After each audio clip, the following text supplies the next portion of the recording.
She took my medicine, not by mistake, not because she didn't know. She looked me straight in the eye and said, "There's no need to waste money on pills for someone your age." Then she slipped the bottle into her handbag like it was nothing, like I was nothing. I sat on the edge of the bed for a long time after she left. The room still smelled faintly of her perfume. Something expensive and overly sweet, the kind that clung to the walls long after the person had gone. My nightstand drawer hung half open, empty now. No pills, no explanation. Just her voice still echoing in my head. "No need to waste money on you." I'd never missed a dose in 8 years, not since Dr. Sander prescribed that medication after my second episode. He said I needed to stay on it permanently, not because I was dying, but because I was living, and wanted to keep doing so with some dignity. But apparently, dignity was a luxury in my daughter's eyes. I should have said something right then. Should have raised my voice, demanded the bottle back, told her she had no right. But I didn't. I just sat there, frozen. At 74, you learn to let a lot of things go for the sake of peace. You tell yourself maybe they didn't mean it like that. Maybe they're just tired, stressed, distracted. But this wasn't the first time, not even the first week. It had been building up slowly over the past year. The condescending comments, the missed calls, the last-minute grocery deliveries with dented cans and stale bread.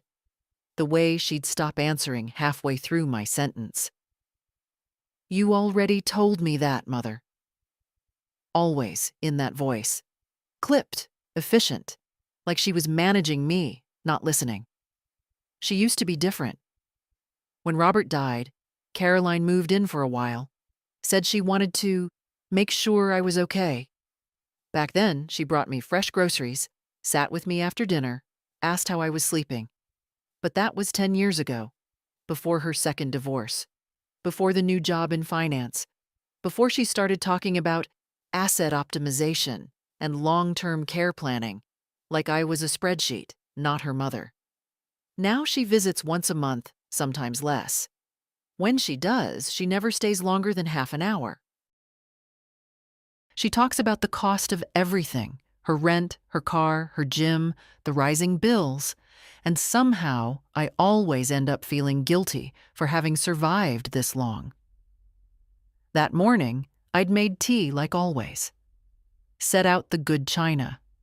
I even baked scones, from scratch, the way she liked them as a child. I thought maybe today would be different. Maybe she'd sit with me a while. Maybe she'd ask how I was feeling, how I was really doing. Instead, she arrived with her phone in her hand and a Bluetooth headset tucked into one ear. 15 minutes, Mom, she said, before she even crossed the threshold. I've got a Zoom call with the hospital finance board. That was the only word I remembered afterward. Finance. She didn't notice the scones, didn't taste the tea. She asked if I'd reviewed the home care brochure she left last time. I hadn't. I told her I was fine living alone, that I had my routine, my neighbors, my little garden, that I still had all my wits. That's when she asked if I was still taking my medication. I said yes, of course I was. That it helped.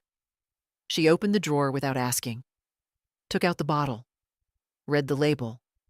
You still take these? Yes. She looked at me, tilted her head slightly. These cost over $600 every refill. I didn't answer. She already knew that. I paid out of pocket because my insurance didn't cover this specific brand. Because I refused the generic. It made me dizzy. We'd had this conversation before, and then she said it. There's no need to waste money on you. Just like that. As if she were talking about throwing out expired milk. She put the bottle in her bag and walked out before I could say a word. I sat on the bed and stared at the floor. My hands didn't move. My heart did, though. Thudding louder than usual, not from panic, but from something deeper. Something I hadn't felt in years. Anger. Not the sharp kind that burns fast and leaves you empty. No, this was colder. It settled deep in my bones. It stayed. That night, I sat at my kitchen table with a pen and a small ledger. The same one I used to track Robert's medication expenses in the last months. I opened it to a fresh page and wrote across the top, what they take and what I give. Underneath, I wrote, 1 bottle of Metaxira, 643 Trust, not quantifiable silence, willingly given, no longer free. Then I made myself tea, not to calm down, but to stay alert, because something had shifted, and I was finally paying attention. The next morning, I woke up with a heaviness behind my eyes, the kind that settles in after a night of thinking instead of sleeping. I sat up slowly, knees protesting as always, and reached for the drawer, half out of habit, half out of denial. Still empty. For a second, I thought maybe I'd imagined it, that maybe the pills were in the cabinet instead, or the fridge, or God knows where. But deep down, I knew the truth. Caroline had taken them, and she wasn't coming back with replacements. I sat at the kitchen table and stirred my oatmeal, watching it thicken without appetite. Then I picked up the phone and dialed the pharmacy. "Good morning, Mrs. Johnson," the pharmacist said, cheerful as ever. "How can we help you today?" "I need to refill my Metaxira prescription," I said, keeping my voice steady. He hesitated. "You're not due for a refill until the 14th. "Yes," I said. "I know. But it's gone. I need another bottle." He didn't ask why it was gone, didn't question. Just said, "All right, I'll see what we can do. It'll be ready this afternoon, same price." I didn't flinch. I said thank you and hung up. Then I walked to the drawer where I kept my financial papers and pulled out my checkbook. The savings were still there. Enough for the bills, the medicine, the food. But not endless. That's what Caroline didn't understand. She saw a bank account and thought it meant power. She didn't see the years it took to build it, all the corners we cut in our marriage, the secondhand coats, the grocery coupons, the jobs I took on weekends after Robert's death, just to keep things steady. She'd never had to struggle, not the way I did. And maybe that was my fault. By noon, I had the pills. The pharmacist gave me a polite smile and a small paper bag, and I carried it like it was made of glass. When I got home, I placed the bottle back in the drawer, carefully, like it was a returned part of me. Then I locked the drawer and slipped the key into my apron pocket. Let her try again. That afternoon, the doorbell rang. I opened the door to find Caroline standing there, holding a plastic bag from some discount grocery store. "I brought you some things," she said, avoiding my eyes. Inside the bag, bruised apples, a half loaf of white bread, a carton of milk with tomorrow's expiration date. "Thanks," I said, taking the bag. Very thoughtful. She crossed her arms. "Are you okay?" "You didn't call." "You took my medicine," I said plainly.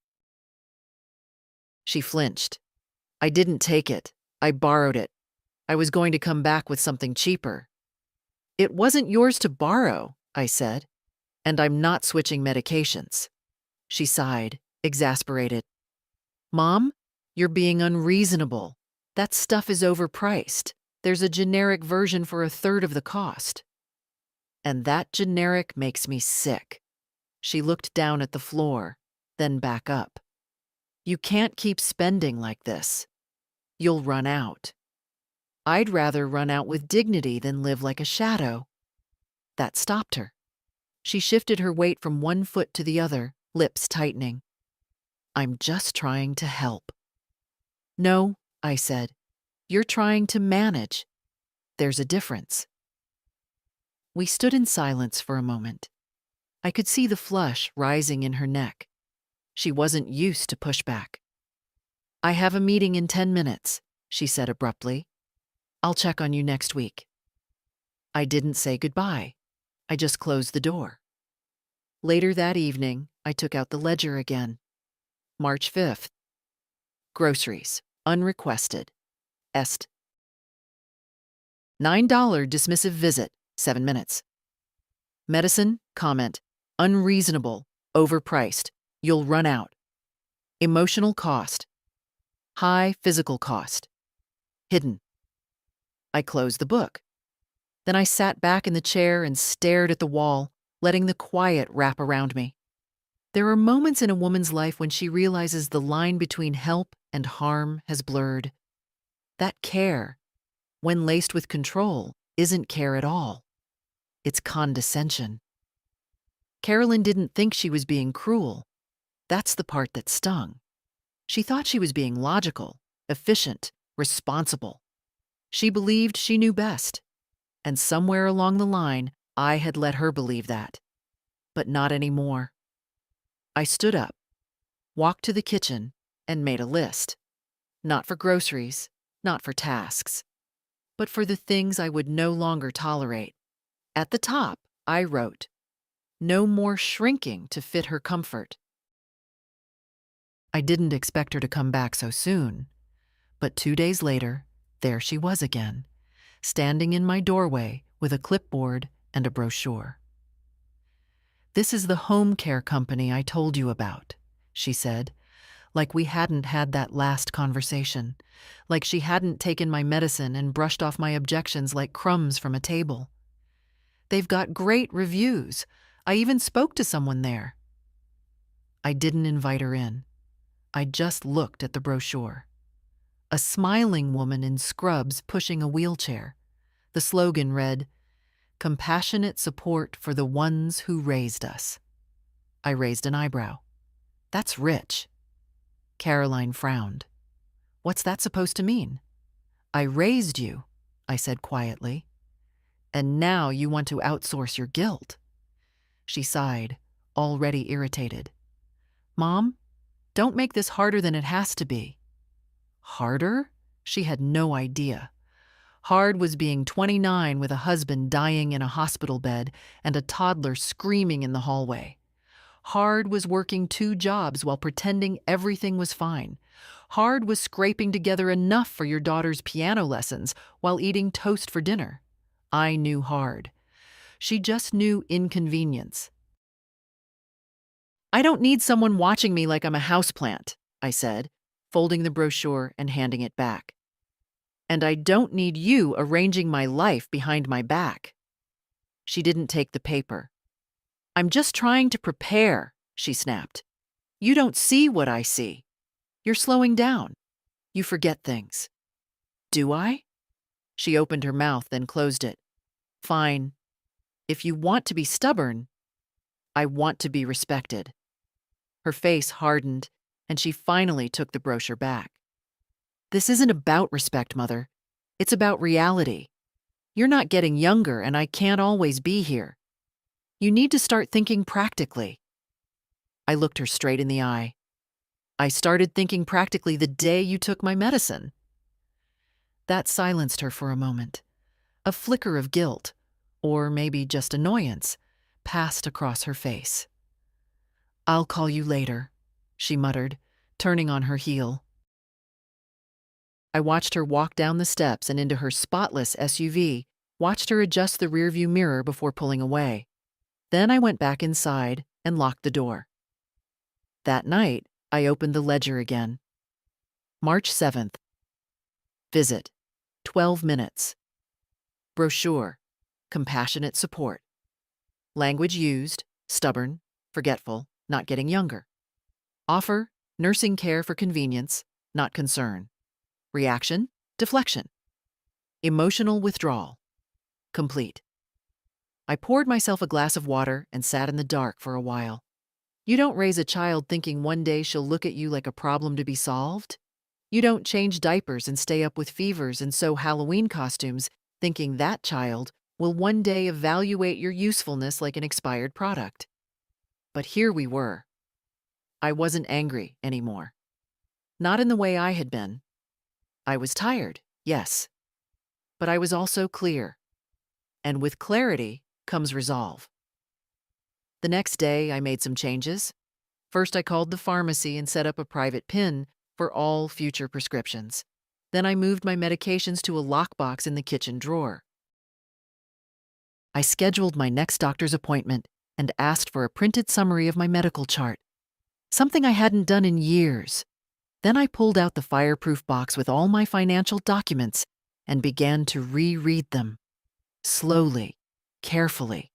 I didn't have any illusions. I knew Caroline would come back. Not because she wanted to, but because she needed to feel in control. And the moment she realized she didn't have it anymore, she'd panic. That night, as I prepared for bed, I felt a strange calmness. It wasn't joy, but it was close to something like peace, the kind you earn after being quiet for too long and finally hearing your own voice again. I placed the ledger on my nightstand. There were only a few lines on each page so far, but I had a feeling it would fill up quickly. And when it was full, I'd decide what came next.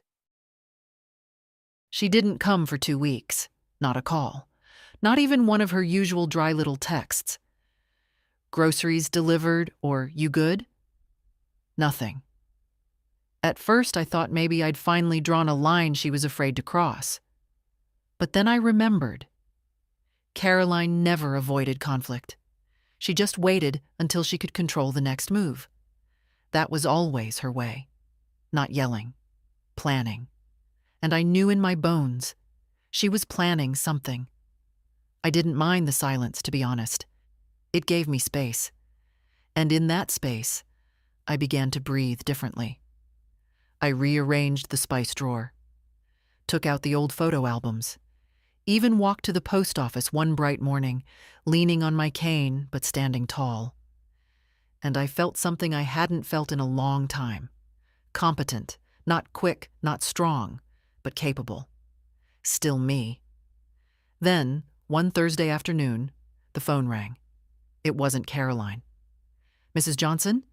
This is Rachel from Willow Home Services. Your daughter asked us to give you a call." I didn't answer right away, just held the phone to my ear, staring out the kitchen window. My rose bush was starting to bud again, little green shoots poking through the dead growth. "Mrs. Johnson?" "Yes," I said. "I'm listening." "We understand your daughter is concerned about your well-being, and she'd like to schedule a home safety consultation. No cost to you, just to make sure your living space is secure. Slippery rugs, low lighting, that sort of thing." I pictured Caroline pacing her condo, sipping her almond milk latte, talking about liability and fall risk. "I didn't request this," I said. "No, ma'am. Your daughter did. We just need your verbal consent to proceed." I paused. Then I said, "No." Rachel hesitated. "Excuse me?" I said no. "Kindly take me off your list." She tried again, professional but persistent. "We're only here to help. It's standard for families in your situation." I smiled, though no one could see it. "What situation is that?" Another pause. "Elderly care." I let the silence grow long enough to make her shift in her chair. Then I hung up. That night, I made another entry in the ledger. March 21st. No visits, 13 days. Outsourced concern to home care agency. Attempted consultation without consent. Language used, standard, elderly, safety, autonomy threatened, yes response, no. I poured a small glass of sherry and sat in the living room with the lights low. The clock ticked. The wind brushed against the windows. And I thought about the word elderly. I don't mind being old, it's honest. But elderly is a word people use when they want to move you aside, tuck you into the corner, talk over you, make decisions for you. Robert used to say, "Old is just a year ahead. Elderly is what they call you when they stop listening." I wasn't ready to be unheard.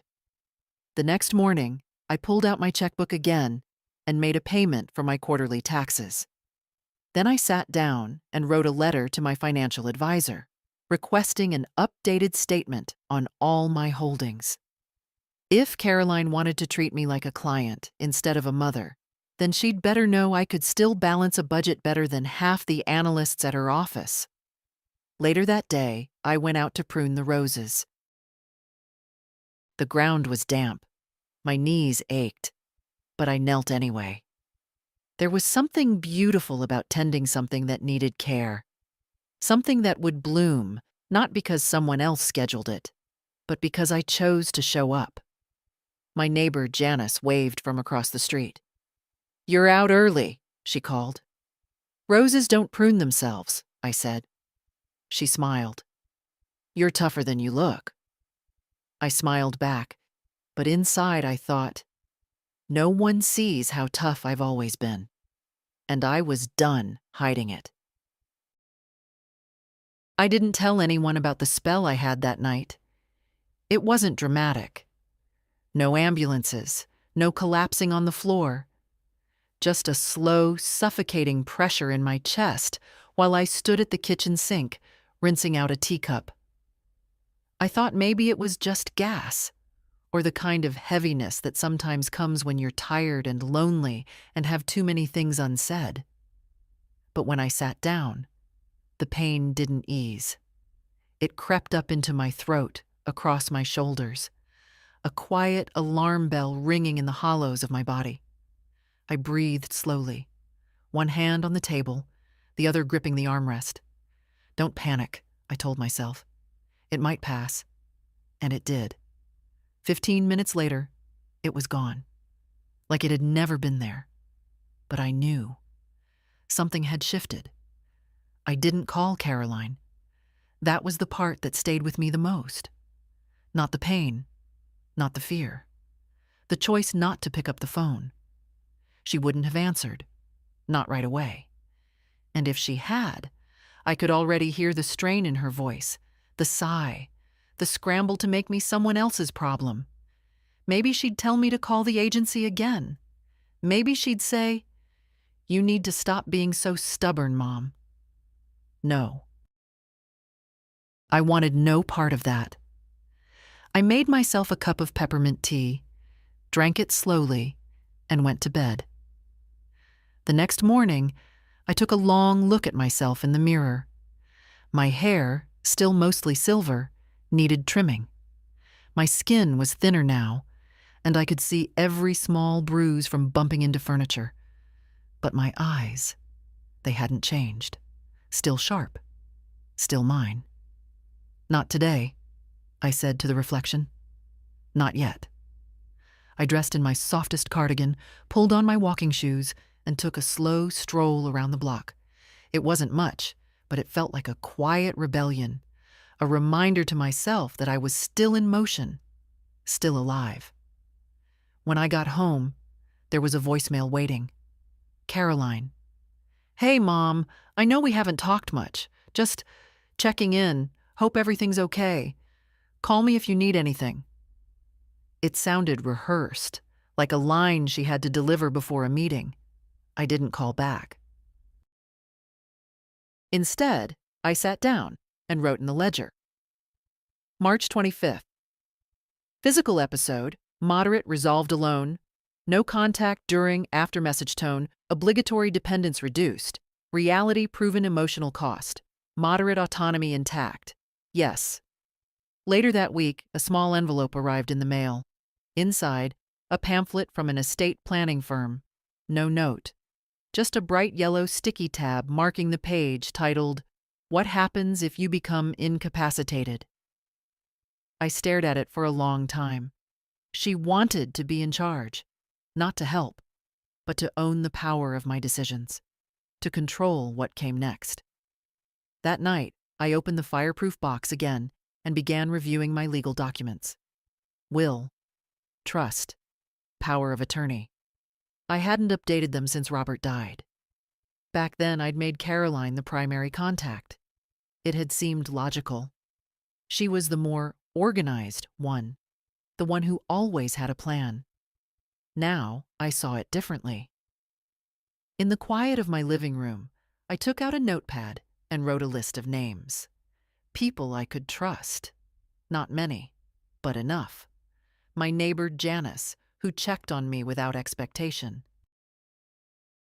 The bank advisor who always took the time to explain things clearly. My late sister's daughter, Holly, who called every month just to talk, never once asking for anything. There were still good people in my life. Caroline had just made herself a loud absence, and in that silence, I was learning to listen to everything I'd ignored. That same night, I watched an old home video, one from Caroline's 6th birthday. Robert was holding the camera, and I was lighting candles on a cake shaped like a sunflower. Caroline, in pigtails, clapped her hands and shouted, "Faster, Mommy." I did everything fast back then. Fast cake, fast cleanup, fast bedtime. I was always rushing to meet their needs. But now I moved at my own pace, and every step was mine to choose. It was the sound of the gravel crunching under tires that told me she was back. I peeked through the curtains before she made it to the porch. Same car, same brisk walk in heels too high for errands. But this time, no clipboard, no grocery bag, just her. And something tight in her face, like she was practicing being kind but hadn't quite nailed it. She knocked, softer than usual. "Mom?" I opened the door but didn't move aside. "Hi," she said, forcing a smile. "Can I come in?" I didn't answer right away, just stepped back enough to let her pass, without welcoming her. The living room was clean, sunlit, quiet. Too quiet for the kind of conversation I knew was coming. She sat down on the edge of the sofa like a guest in someone else's house.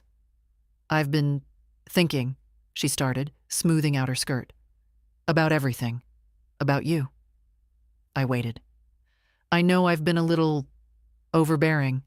Maybe I pushed too hard." I still didn't say anything. She sighed. "Mom, look, I know you're proud. You've always been so independent. I admire that, really, but at some point we all have to admit we can't do everything ourselves." I raised an eyebrow. "Is that what this is about? You admitting something?" That caught her off guard. "No, I mean," she stopped herself. "I just worry." I folded my hands in my lap. "You worry enough to take my medication, to call strangers to come evaluate me, but not enough to ask how I'm sleeping, or if I've eaten." She flushed. "That's not fair." "No," I said. "It's honest." She opened her mouth to argue, then closed it again. After a long silence, she said, "You had an episode last week, didn't you?" I didn't ask how she knew. Probably a neighbor mentioned it, or maybe she'd actually bothered to call the pharmacy. "I managed," I said. "That's not the point. It is exactly the point." I leaned forward just slightly. "I managed. Alone. Because that's what you've left me to do." She looked down, fiddled with the hem of her sleeve. "I'm not trying to be the villain here," she said, her voice suddenly small. "I have so much on my plate, Mom. Work, the mortgage, the board meetings. It's just overwhelming sometimes. And you're not always easy to deal with." I nodded slowly. "No. I imagine it's inconvenient when your mother refuses to quietly disappear." She looked up sharply. "That's not what I meant." "No," I said. "But it's what you think." She stood up then, frustrated. "You know what? I came here to make peace. To apologize even. But if you're going to twist everything—" "I'm not twisting anything. I'm remembering." She stared at me like she didn't recognize me anymore. Maybe she didn't. "You've changed," she said. "I've returned," I corrected. She didn't like that. After a pause, she grabbed her purse. Fine. Do it your way. Just don't expect me to be around when things go south. At the door, she hesitated. I don't want to fight, Mom. I really don't. You never did, I said gently. You just wanted me quiet. She left without another word. Later that evening, I added to the ledger. April 1st. Surprise visit, unannounced. Tone, rehearsed concern, defensiveness. Language used, proud, not easy, overwhelming, make peace. Subtext, control disguised as care. Emotional tone, brittle outcome, inconclusive, unresolved. Personal clarity, rising. I sat by the window long after the sun went down, thinking about the way she'd looked at me. Like I was someone new, someone foreign. She wasn't wrong. I had returned. To myself. To the version of me who didn't apologize for needing space. Or respect. Or silence. There's a cost to reclaiming your voice after years of keeping it small. But there's also a reward. And tonight, I could hear it clearly. I don't think she meant to let him come. He showed up a few days later. My grandson, Jacob. 17, all limbs and energy and the faint shadow of a mustache he was proud of. He knocked like someone who wasn't sure he was welcome. Hi, Grandma. I opened the door and smiled before I could help it. Jacob, what a surprise. He held up a grocery bag like an offering. Mom said to drop these off and maybe check on you. I took the bag, apples this time, and crackers. Better than last time. Less guilt in the purchase, maybe. You want tea? I asked. He nodded quickly. Yes, please. We sat at the kitchen table and he fidgeted with a coaster while I poured 2 mugs. He didn't speak right away. Just looked around like he was remembering something. You changed the curtains, he said. 5 years ago, I smiled. But yes. He laughed softly. I guess it's been a while since I really looked. I didn't say anything. Just stirred my tea and let him come to whatever it was he'd come to say. Eventually, he cleared his throat. Mom's kinda upset. She says you're shutting her out. I raised an eyebrow. Is that what she told you? Jacob hesitated. She says you're being dramatic. That you're making things harder than they need to be. And what do you think? He looked me in the eye, then really looked, like Robert used to when something needed saying. I think she doesn't always get it, he said carefully. She means well, but she's used to being the one in charge. I sipped my tea. She's not in charge here. I know. He smiled faintly. That's probably the part she hates most. We sat in silence for a moment. Then he reached into his hoodie pocket and pulled out a small envelope. She told me not to give you this unless you seemed open. But I'm giving it to you anyway. Inside was a folded letter, Caroline's handwriting, tight, precise, emotional only by accident. I didn't open it. Should I read it now? I asked. Jacob shook his head. No. Read it when you're ready, or don't. That boy had more grace in him than most people, twice his age. He stayed for another hour. We talked about school, his plans for college, the girl he liked but hadn't told yet. I asked questions. He answered. I laughed. He smiled. And for a little while, it felt like family. Real family.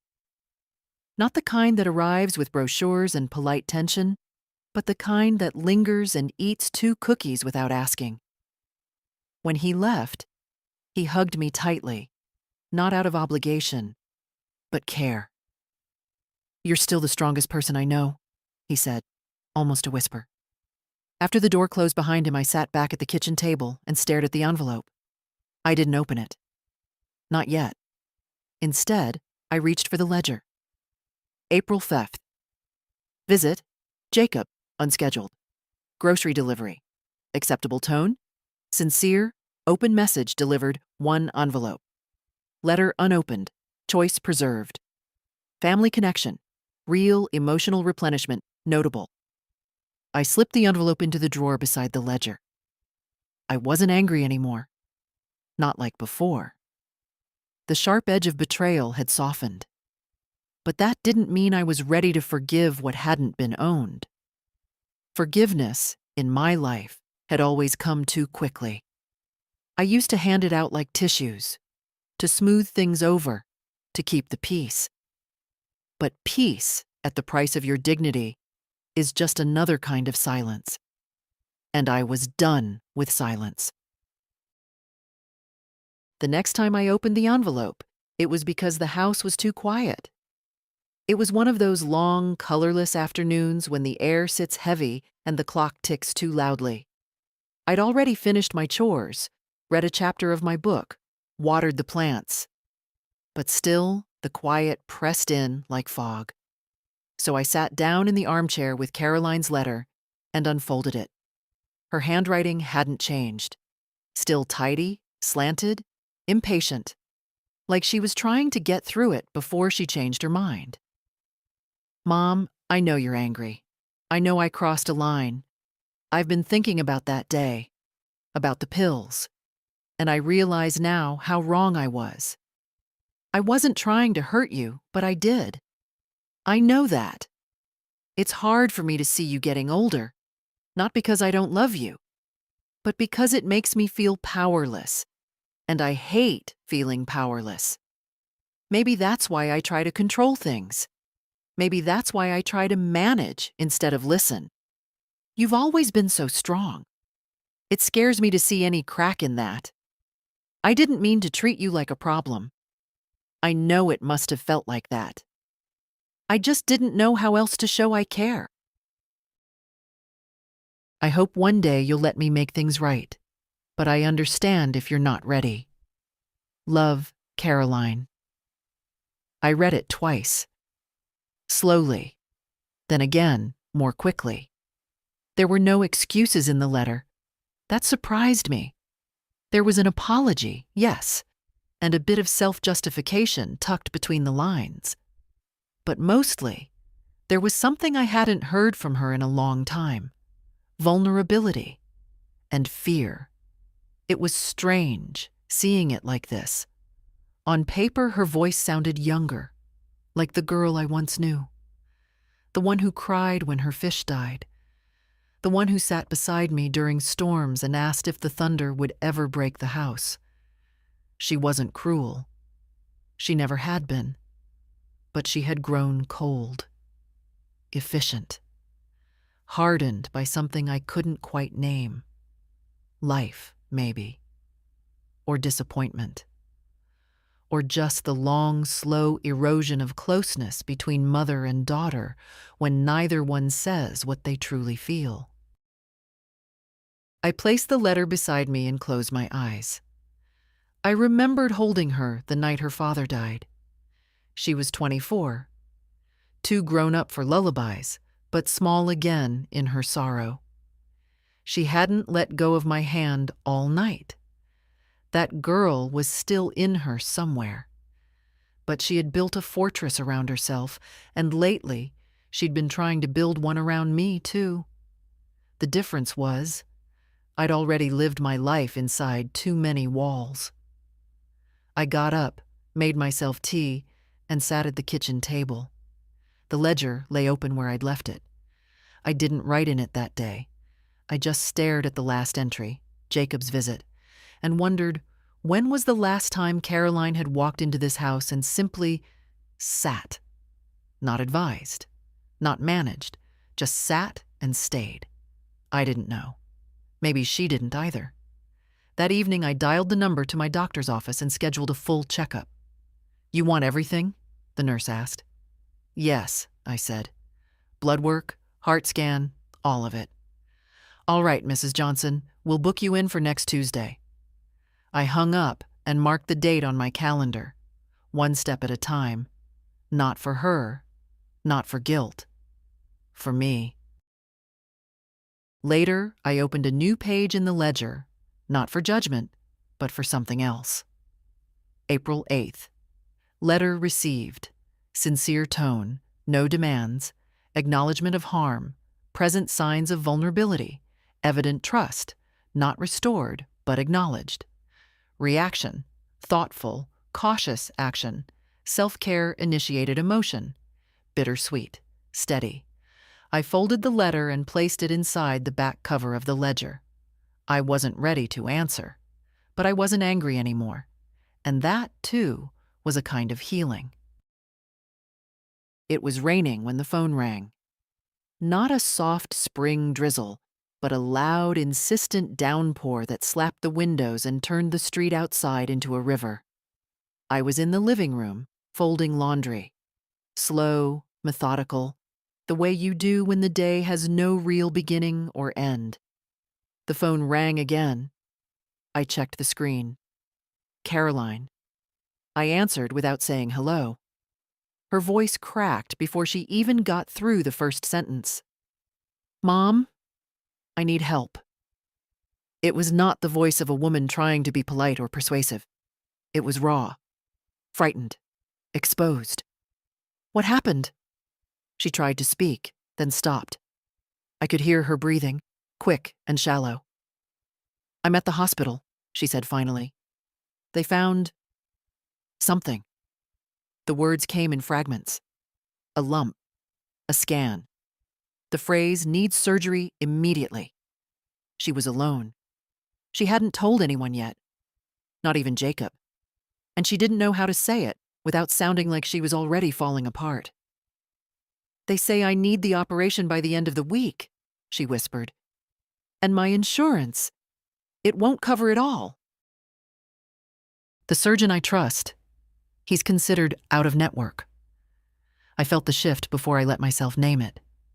There it was, the request. And beneath it, the old expectation. The silent calculation that had always followed every call. She'll help. She always does. How much? I asked quietly. 27, she said. Maybe 30 with post-op care. I don't have that. A pause. You do. It wasn't accusatory, just factual. Yes, I did. She knew I did, and we both knew what came next. The pause before the ask. Mom, will you help me? My hand tightened around the phone. The rain beat harder against the windows. The sky outside was the color of old bruises. I didn't answer right away. I didn't shout. I didn't cry. I just sat there, breathing, hearing the rain and her shallow desperation on the other end of the line. Then I said it. No. She went silent. I could feel the weight of it settle between us like a dropped plate. No, she repeated, as if she hadn't understood. I'm sorry, Caroline, I said, but I won't be paying for the surgery. The silence stretched. I don't understand, she said finally. You're punishing me? No, I said gently. I'm protecting myself. But I'm your daughter. Yes, I said. And I was your mother when you took my medicine, when you spoke over me, when you made plans about my care without me. And I said nothing. For years, I said nothing. This is different, she said, her voice rising. No, I replied. It's not. She tried again. Mom, this is serious. This isn't about groceries or old arguments. It's about patterns, I said, and boundaries, and the fact that I'm not your emergency fund, I'm not your insurance plan, I'm your mother. There was a long silence. I could hear her breathing, tighter now, almost trembling. I never thought you'd say no, she said, barely above a whisper. I know, I said. That's the problem. Then I ended the call. My hands shook as I set the phone down.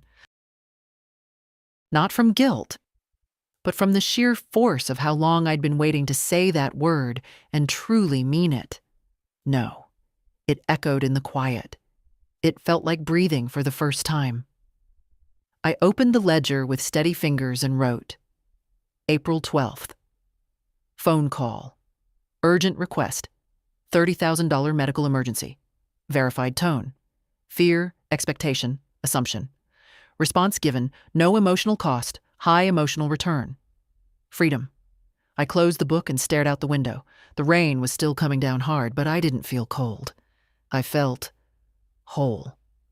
Let the storm rage. I had found shelter, and for the first time in years, it was in myself. The fallout came quickly.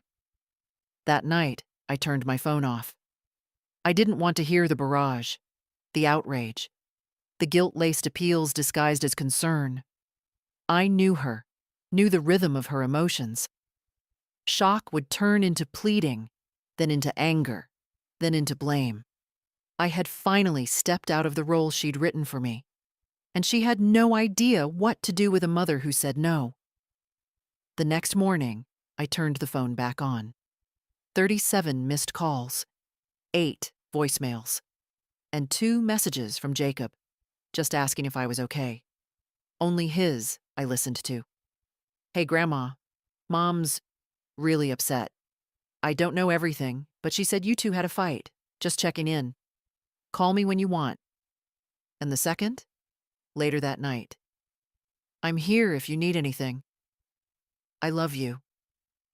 I didn't cry. But something in my chest softened. A small break in the tightness that had lived there too long. Then came the visit. I saw her car before I heard the knock, parked half on the curb like she'd rushed over, not even caring if she was crooked in her haste. She didn't bother to ring, just knocked, hard, 3 times. I opened the door slowly. Caroline stood there, arms crossed, coat soaked from the drizzle. You really meant it, she said. No hello, no pretense. Yes. You're seriously letting me go through this alone? I'm not letting you do anything, I said calmly. You're not a child. Her jaw clenched. It's surgery, Mom, not a shopping spree. I know. She stared at me, waiting for something. Regret, guilt, apology. I gave her none. You're punishing me, she said again, low and bitter. No, I said. I'm drawing a line. One I should have drawn years ago. She stepped inside without being invited, dripping rain onto my rug. I gave up so much for you, she hissed. All those years. I stayed after Dad died. I helped run this house. I put off grad school. And now, when I need you. You didn't stay for me, I said, voice firm. You stayed because you didn't know where else to go. And that house you helped run? I paid the bills. I cleaned it. I held it together while you watched. Her eyes filled, not with tears, but with fury. You really think I've been using you all this time? No, I said. I think you stopped seeing me as a person. She blinked. That one landed. Then, quietly, and Jacob? Are you going to cut him off too? I shook my head. He hasn't asked for anything. She flinched. That's not fair. No, I said, but it's honest. The silence between us was thick. I'm scared, she whispered. I know, I said gently, but fear doesn't entitle you to everything you've taken. She looked at me for a long moment, then shook her head like she didn't recognize the woman standing in front of her. I hope you sleep well, she muttered, and walked out without another word. I didn't follow her, didn't call after her. Just stood there, letting the rain-soaked air fill the doorway before I closed it. That evening, I made a cup of tea and opened the ledger again. April 13th. Visit, aggressive tone. Accusations, manipulation, punishment. Language used, alone, deserve, I gave up so much. Core message, entitlement disguised as sacrifice. Boundary held, firmly emotional cost, sharp emotional clarity, complete. I stared at the page for a long time. Then, without knowing why, I flipped back through the older pages. So many entries, so many little moments where I gave up a piece of myself without protest. So many tiny deaths in the name of peace. But not this time. This time I kept something. This time I kept myself. The silence afterward wasn't peaceful. It was the kind of silence that pressed in at the edges, like a draft seeping through the cracks of an old house. It didn't ache exactly, but it reminded me of what had just been said, of what had just been lost, but also of what had been reclaimed. Caroline didn't call. Not the next day. Not the day after. And neither did Jacob. I imagined she'd told him something. Maybe not a lie, but her version of the truth, polished with just enough omission to keep her in the role of the injured party. That was always her way. I kept waiting for the guilt to arrive, for the old reflex to kick in, to smooth things over, to reach out, to fix. But it didn't. Not this time. Instead, something else arrived. Stillness, not emptiness, not regret, just stillness. And with it came an unexpected guest. Relief. I was no longer holding the weight of someone else's expectations. I wasn't waiting for the next request, the next subtle insult wrapped in false concern, the next reminder that I had value only when I was useful. I had said no, and the sky hadn't fallen.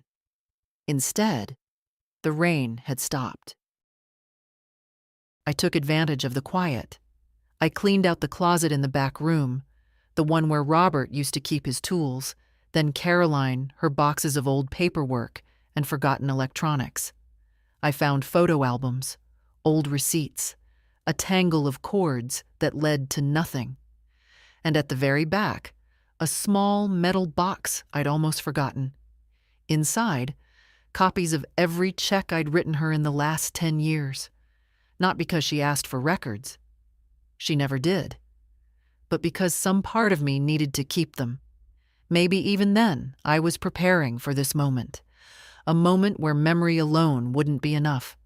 There were dozens of them. Tuition payments, business loans, car repairs, a down payment on her first condo. 3 separate emergency transfers when she'd miscalculated her taxes. Altogether, nearly $100,000. I sat on the floor and stared at the numbers. She had called all of it help. But not once had she asked what I needed, whether I had enough, whether I felt safe or lonely or scared. It was always assumed. Mother manages, mother provides, and now, when I chose myself, she called it cruel. That night, I opened the ledger again. April 15th. Communication. Non-emotional state. Clear, grounded financial review, 96 Fowler 38 over 10 years. Gratitude received. Minimal recognition, absent current resolve. Unshaken ledger. Purpose. Confirmed I didn't know what Caroline would do. Whether she'd find another way to pay for the surgery. Whether she'd ask Jacob's father or take out a loan or set up a fundraiser with one of those sorrowful captions. What I did know, what settled in my bones like a truth that had always been there, was that I could no longer rescue someone who had never once tried to protect me. The next morning, I walked to the mailbox and found a single white envelope addressed by hand. It wasn't Caroline's handwriting. Inside, a card. Dear Mrs. Johnson, this is Holly, your niece. Jacob called me, worried, and I thought I'd write. I don't know all the details and I don't need to. I just want you to know. If you ever need anything, I'm here. I mean that. And Grandma would have been proud of you. Love, Holly. I sat on the porch with the card in my hands, the wind stirring the hem of my robe. That girl, that young woman now, had always seen me, even when Caroline didn't. When she was little, She used to draw me pictures with shaky crayon lines. Auntie Martha and her flowers, Auntie Martha and the pie. I kept everyone. It reminded me that the story didn't end with Caroline, that there were other threads in the fabric of my life, some frayed, some forgotten, but still strong, still holding. I took out a pen and wrote back to Holly. Thank you. I'm okay, but your letter meant more than you know. And then I added one more line. I'm starting over, and I'm not doing it alone. It was a quiet Saturday when I heard from Jacob again. Not a call, not a visit. Just a small knock, gentle, almost shy. And there he was on the porch, holding a paper bag in both hands. Hey, Grandma. I opened the door and felt the same soft warmth I always did when I saw him. I brought pastries, he said, from that place you like, the one with the tiny orange rolls. I stepped aside without a word and let him in. He walked past me like he'd done it 100 times before, because he had, and set the bag carefully on the kitchen counter. I didn't know if you'd be up for company, he said, but I figured maybe you'd be okay with me. He didn't say, after what happened. He didn't have to.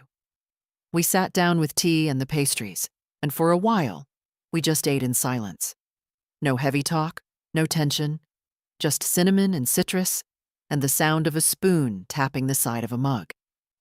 After the second cup of tea, he finally spoke. She's still mad. I nodded. I figured. She thinks you don't care what happens to her. I raised an eyebrow. Is that what you think? He shook his head. No, I think you've always cared. Even when she didn't know how to say thank you. He looked older that day, not just in the face, in the way he carried himself, like he'd seen things he didn't want to see, heard things he couldn't unhear. She told me not to come, he added quietly. I blinked. And you came anyway? I needed to see for myself, he said, to make sure you were still you. I smiled. And? He smiled back. You are, maybe more than ever. That was the thing about Jacob. He saw clearly, and he didn't flinch from what he saw. He reached into his jacket and pulled out another envelope. This one thick, sealed, addressed in Caroline's handwriting again. I didn't reach for it. She said she was writing everything down. Said she needed to explain, but not over the phone. She's scared, Grandma. Not just of the surgery. She's scared of how she treated you. I leaned back in the chair. She's never said that to me. She can't, Jacob said. Not yet. But she knows.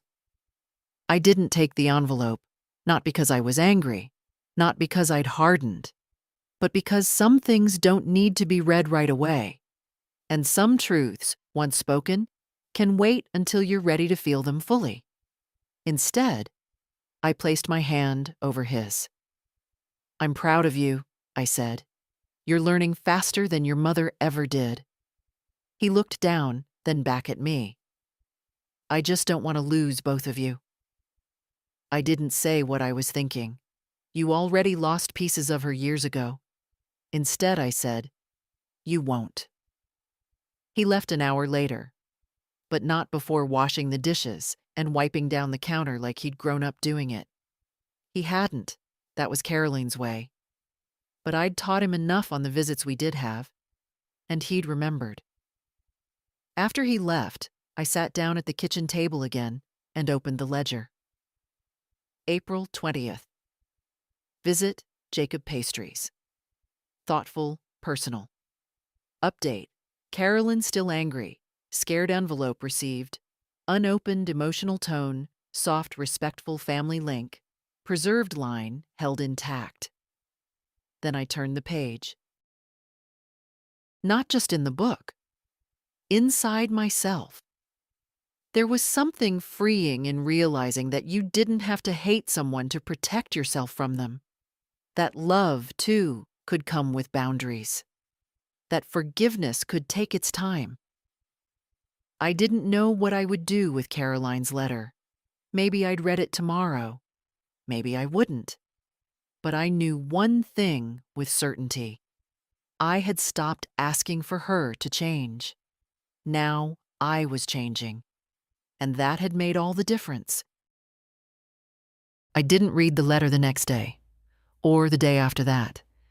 It sat on the table like a guest I wasn't ready to greet, patient, heavy with meaning, but silent. I walked past it a dozen times. Sometimes I looked at it. Once I almost opened it. But something in me said, not yet. Instead, I took long walks when the weather allowed.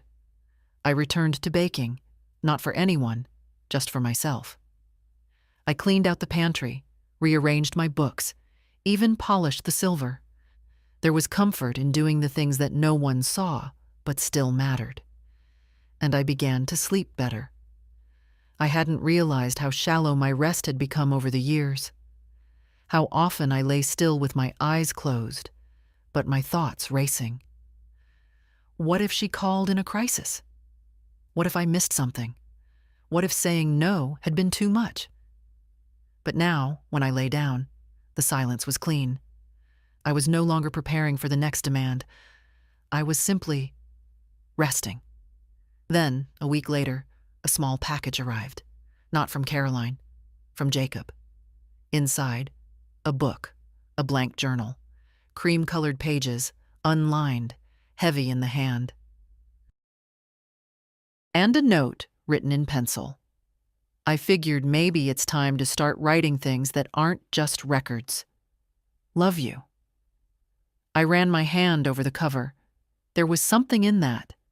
Something more generous than he probably realized. An invitation not to forget, but to live beyond. That evening, I placed the blank journal beside the ledger. One for the things I had given. One for the things I would now create. I still didn't open Caroline's letter. But that night, I dreamed of her. Not as she was now. Bitter and tight-jawed, but as a child. Running barefoot in the backyard, hair loose, shouting, "Watch me, Mama!" As she climbed the fig tree Robert planted the year she was born.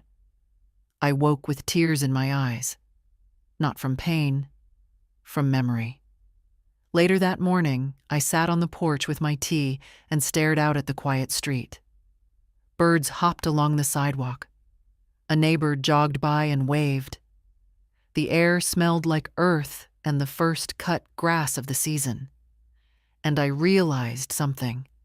I was no longer waiting. Not for an apology. Not for reconciliation. Not for time to rewind itself. I had arrived at a new place.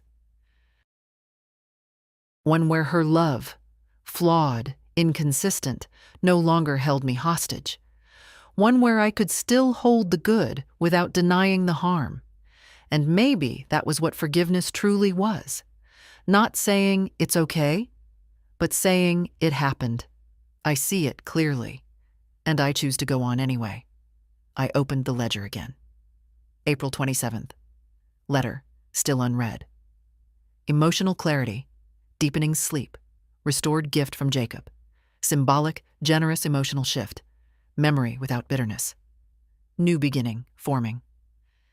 Then I reached for the blank journal. On the first page I wrote, "Today I planted rosemary in the garden. It reminded me of Robert, and of how much I still know how to grow." I smiled at the sentence. Simple. True. The rosemary would come up green and strong, even if no one noticed, even if no one praised it. It would grow because that's what it was meant to do. And so would I. The letter stayed sealed for another week. By then, the spring had fully turned. The kind of shift that doesn't ask for permission. My garden came alive all at once. Tulips opened. The air turned warm enough to leave the windows cracked. I no longer needed the heavy cardigan in the mornings. I still hadn't heard from Caroline, and I hadn't expected to. Some silences are loud with waiting. Others are simply final. This one felt like something in between. Not an end, but not a beginning either. A long, unspoken pause between mother and daughter, filled with too many versions of love, none of them the same. That afternoon, I went to the backyard. The rosemary had taken root. Small, firm stems already thickening. I ran my hand across the top and brought my fingers to my nose. Memory bloomed. I knelt slowly, dug a small hole near the edge of the garden, and placed a new plant in the ground. Not rosemary this time, but marigolds. Bright, unapologetic yellow. The kind of flower that thrives with little help, yet never fades quietly. When I stood up, my knees stiff, I saw the envelope waiting on the patio chair. I had brought it out with me, without deciding to, just in case. I sat down, held it for a moment, and finally opened it.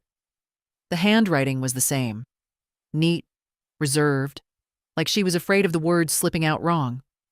"Mom, I'm sorry. I said it before, but not like this. Not with the space and weight it deserves. I was scared when I took your medicine. Scared because it felt like time was speeding up, and I was losing control. Not just of your health, but of our roles. I didn't want to see you as vulnerable, because that meant I had to stop needing you. And I wasn't ready for that. But that's not an excuse. I treated you like a problem, like something to manage. I see that now. And I hate that I made you feel small when you've always been the strongest person I know. You were right to say no. Even though it hurt. The surgery went well. In case Jacob didn't tell you. I didn't want to make you feel guilty by calling after. But I wanted you to know I'm healing. Slowly. I don't expect anything from you, Mom. Not anymore. I'm not writing to ask. I'm writing to tell you. I miss you. Not the caretaker. Not the safety net. Just you. I don't know how to fix what I broke, but I'd like to learn. If you're ever ready, I'll be here. Love, Caroline. I read it once, then again. There was no plea, no demand. Just an offering. That's what struck me most. Not the words themselves, but the shift in them. For the first time in years, Caroline wasn't asking me to step in, to fix, to be the quiet answer. She was standing at her own edge now, waiting. I didn't feel a rush of forgiveness. That's not how it works. Not after so much silence and subtraction. But I did feel something new. A soft space. The possibility of a new kind of relationship. Not mother and daughter bound by need and duty, but two women side by side. Still bruised, but breathing. I didn't write back. Not yet. But I opened the journal Jacob had given me, and on a clean page, I wrote, "Today, she said she misses me. Just me. And for the first time, I believe she meant it." 2 weeks passed. I didn't call her. She didn't call me. But I felt the letter in the house like a new kind of silence. Not the old, heavy one filled with resentment and distance, but something lighter, more open, like a room where the window's finally been cracked, letting air move again. The rosemary had filled out. The marigolds bloomed taller than I'd expected. Every morning, I sat on the back steps with my tea, watching the wind push through them. Something about their movement made me feel less alone. Then, one morning, a knock. Not rushed, not sharp, just gentle. I opened the door. Caroline stood there. No makeup, no folder, no grocery bag, just her, wearing an old cardigan I hadn't seen in years, Mine once. She used to borrow it when she was cold. She didn't speak right away. Neither did I. Finally, she said, "I brought coffee." She held up a small paper tray with 2 cups. From the place near the park, not the chain she always liked. Mine. I stepped aside. We sat in the kitchen. She took the seat across from me like she had 1,000 times before, but this time she didn't fill the space with words. No explanations. No apologies. Just a sip of coffee in the quiet between us. I let her be the first to speak. "Jacob told me you're planting again." I nodded. "Something to do with my hands." She smiled, but it was soft, careful. "I used to love watching you work in the garden." "I don't think I ever told you that." I looked at her, really looked. She seemed smaller somehow, not weaker, just more real, like someone who'd finally stopped performing strength and started looking for something truer. She set her cup down. "I don't want to talk about the surgery," she said, "or the money, or what happened." I waited. "I want to ask if we can try again." I didn't move. "Not the same way," she said quickly. "Not me in charge, not you quietly agreeing. I mean, really try. To talk, to know each other. As people." That word again. People, not roles, not obligations. I leaned back in my chair. "Why now?" She looked down, picked at a spot on the cardboard cup. "Because the worst thing that could have happened to me already did. You said no, and I survived. And somewhere in the middle of all that anger, I realized something." I waited. "I miss knowing you." My throat tightened. "I don't want to rewrite history," she said. "I don't expect you to pretend nothing happened. But I don't want to keep living as if we're both just surviving each other." I closed my eyes for a moment, then opened them. "All right?" She blinked. "All right?" "We can try," I said. "But no performances, no negotiations. If we're going to talk, we do it honestly. I'm too old for half-truths." She smiled, not the tight, polite one I'd grown used to. A real smile, uncertain, but there. "I'd like that." She stood, slowly. "I should go. I just wanted to say it." At the door, she paused. "I brought you something else." She handed me a small cloth bag. Inside, rosemary oil. "Homemade," the label said. A little handwritten tag, "For the joints and the memories." I looked up. Her eyes were wet. "I didn't know what else to bring," she whispered. "But I remembered how it smells on your hands after you prune it." I nodded, unable to speak. After she left, I sat down at the table and opened the journal. May 12th. Today, she came back without expecting to be forgiven. She just came to be known. And for the first time in years, I let her. The ledger stayed closed. Not because it no longer mattered, but because I didn't need to write in it every day now. The things that had happened still happened. The pain still lived in those pages. But something had shifted. There was space now, for healing, for limits, for a different kind of love. And maybe that's what I'd been waiting for all along. Not a daughter who would do things right, but a daughter who would stop pretending and let me be real too. If you've read this far, thank you. Thank you for hearing the quiet parts, for sitting with the stillness between what was said and what was meant. Thank you for not looking away from what hurts, and for recognizing when a woman decides to stop shrinking. If this story reminded you of something unspoken in your own life, a boundary you haven't drawn, a truth you haven't told, a silence you've accepted too long, then maybe it's your turn. You don't have to raise your voice to reclaim your dignity. You just have to stop whispering your needs like they're a burden. If this spoke to you, share it. Leave a comment.